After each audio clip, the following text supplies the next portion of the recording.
नमस्कार दोस्तों।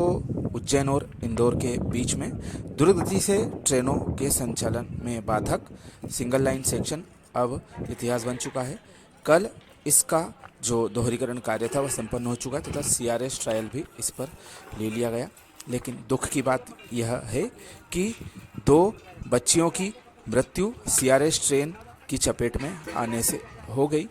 थोड़ा सा जो सूचनाओं का आदान प्रदान है वह रेलवे ने अखबारों और सोशल मीडिया तक ही सीमित रखा।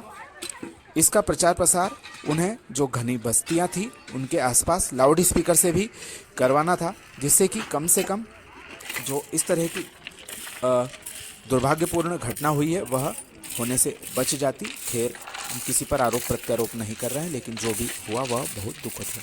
अब इस कार्य के बारे में बात करते हैं। 2017-18 के आसपास इसको स्वीकृत किया गया, जिसका कि निर्माण कार्य उज्जैन की ओर से होना शुरू हुआ। यही इस कार्य के होने के धीमी गति से होने के पीछे की प्रमुख वजह थी। इस कार्य को दोनों तरफ से किया जाना था। इंदौर की तरफ से कुछ सिविल कार्यों के लिए टेंडर भी पूर्व में हो चुके थे, लेकिन विभिन्न कारणों की वजह से वह कार्य आगे नहीं बढ़ पाए और अधूरे पड़े हुए कार्य वर्ष 2022-23 में इंदौर की तरफ से होना शुरू हुए और अब जाकर यह पूरे कर लिए गए। रेलवे विभाग ने और संबंधित एजेंसी के द्वारा पूरी मुस्तैदी के साथ में यह कार्य किए गए, जिसका नतीजा यह है कि अब जाकर यह सेक्शन पूरा हो चुका है और आने वाले समय में जो ट्रेनों को क्रॉसिंग देने के लिए इस सेक्शन में रुकना पड़ता था वह नहीं किया जाएगा और करीब 20-25 मिनट के आसपास समय की बचत इस पूरे निर्माण कार्य के होने के पश्चात में होगी। इंजीनियरिंग विभाग और जो हमारा दूरसंचार विभाग, इसके साथ में ओएचई विभाग सहित जो भी अन्य इसमें इन्वॉल्व थे, इन सभी के द्वारा यह कार्य संपादित किया गया और 7 तारीख से लगा के 15 तारीख तक माइनर ब्लॉक लिया गया, जिसमें कि मालगाड़ियों को इस कार्य से प्रभावित रखा गया। इसके पश्चात 16 तारीख से लगा के 28 तारीख यानी कि कल तक यह मेजर ब्लॉक इस सेक्शन में लिया गया, जिसमें यात्री गाड़ियों को भी इस ब्लॉक के दौरान रोका गया, डाइवर्ट किया गया, निरस्त किया गया और इसका आज यानी कि 29 तारीख में भी थोड़ा बहुत नतीजा देखने को मिल सकता है। कुछ गाड़ियों को आज भी इससे संचालन से दूर रखा जाएगा और जैसा कि नज़र आ रहा है करीब 75 से 90 किलोमीटर प्रति घंटा का अप्रूवल जो नया सेक्शन है इस पर ओके सर्टिफिकेट दिया जा सकता है, ऐसा सुनने में आ रहा है।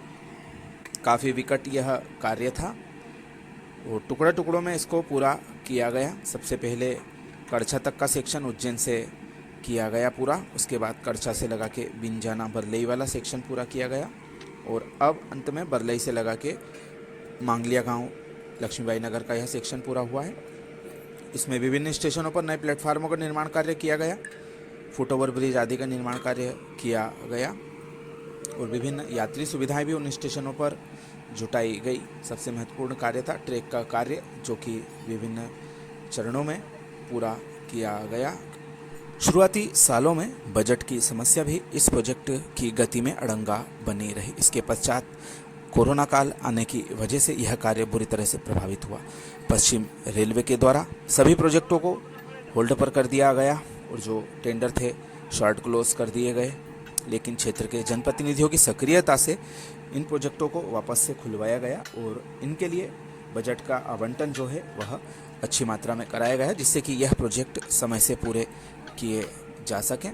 लेकिन फिर भी यह प्रोजेक्ट जो बने हैं यह अपनी समय सीमा से आगे निकल गए और इसके लिए कोरोना और जो शॉर्ट क्लोज करना आदि कारण प्रमुखता से रहे, लेकिन अब यह कार्य पूरा किया जा चुका है और उम्मीद है कि जो ट्रेनों का संचालन इस सेक्शन में धीमी गति से होता था वह अब बढ़ेगा, क्रॉसिंग नहीं लेना पड़ेगा और नई ट्रेनों के संचालन के लिए भी रास्ता इससे खुल जाए, क्योंकि जो सिंगल लाइन सेक्शन होने की वजह से इस सेक्शन की संतृप्तता यानी कि जो इसका पूरा यूज होता था वह चल रहा था, लेकिन अब दोहरीकृत होने की वजह से अतिरिक्त लाइन उपलब्ध हो जाएगी, तो इससे भविष्य में ट्रेनों की संख्या इस सेक्शन में बढ़ाई जा सकेगी। काफ़ी महत्वपूर्ण कार्य यह पश्चिम रेलवे के द्वारा संपादित कर लिया गया है निश्चित तौर पर।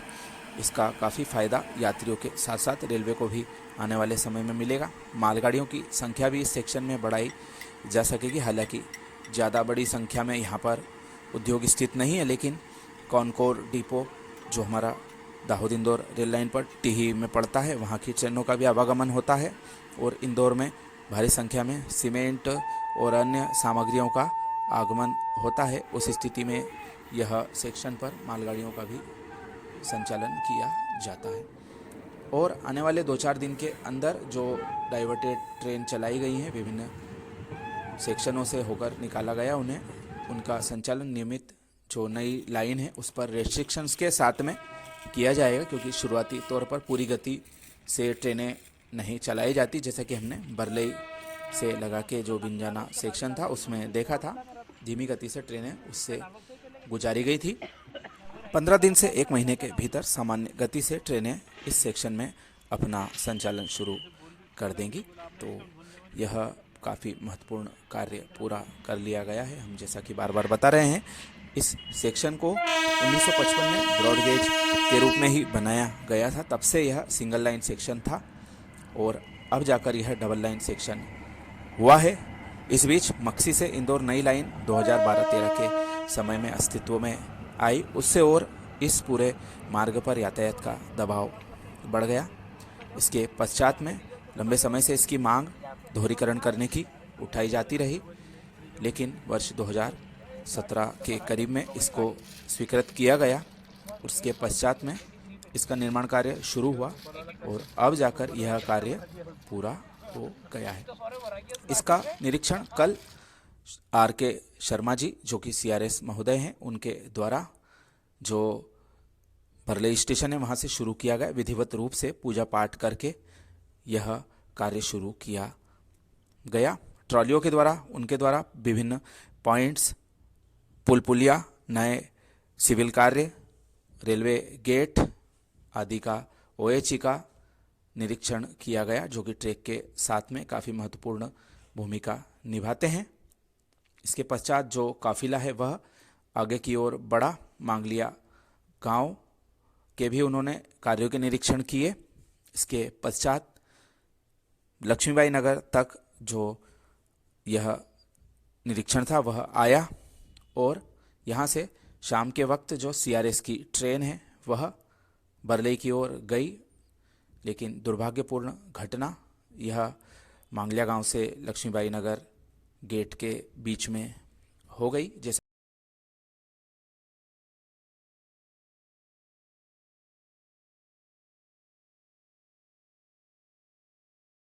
बहरहाल जो CRS इंस्पेक्शन था वह पूरा कर लिया गया है। ट्रैक की ओके रिपोर्ट भी रात में आ गई थी।